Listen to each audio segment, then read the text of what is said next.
একজন প্রতিবেশী ঠাকুরের কাছে জানতে চাইলেন, মহাশয়, সংসারে থেকে কি ভগবানকে পাওয়া যায়? ঠাকুর বলছেন, অবশ্যই পাওয়া যায়, তবে যা বললুম, সাধুসঙ্গ আর সর্বদা প্রার্থনা করতে হয়, তার কাছে কাঁদতে হয়।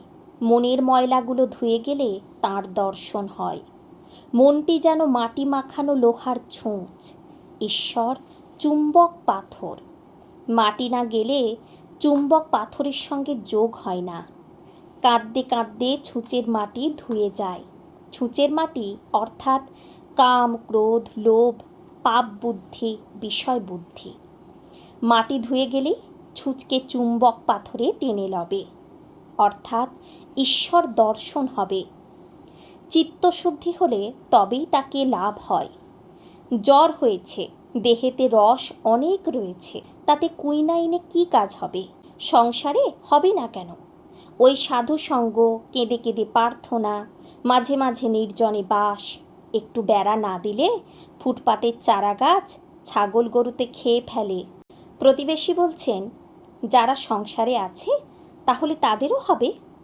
ঠাকুর বলছেন, সকলেরই মুক্তি হবে, তবে গুরুর উপদেশ অনুসারে চলতে হয়। বাঁকা পথে গেলে ফিরে আসতে কষ্ট হয়, মুক্তি অনেক দেরিতে হয়। হয়তো এই জন্মেও হলো না, আবার হয়তো অনেক জন্ম পর হলো। জনকাদি সংসারে কর্ম করেছিলেন, ঈশ্বরকে মাথায় রেখে কাজ করতেন।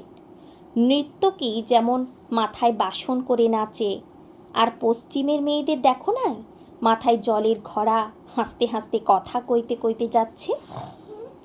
প্রতিবেশী বলছেন, গুরুর উপদেশ বললেন, গুরু কেমন করে পাবো? ঠাকুর বলছেন, যে সে লোক গুরু হতে পারে না। বাহাদুরি কাঠ নিজেও ভেসে চলে যায়। অনেক জীবজন্তুও চড়ে যেতে পারে। হাবাতে কাঠের উপর চড়লে কাঠও ডুবে যায়, যে চড়ে সেও ডুবে যায়। তাই ঈশ্বর যুগে যুগে লোকশিক্ষার জন্য নিজে গুরুরূপে অবতীর্ণ হন। সচ্চিদানন্দই গুরু।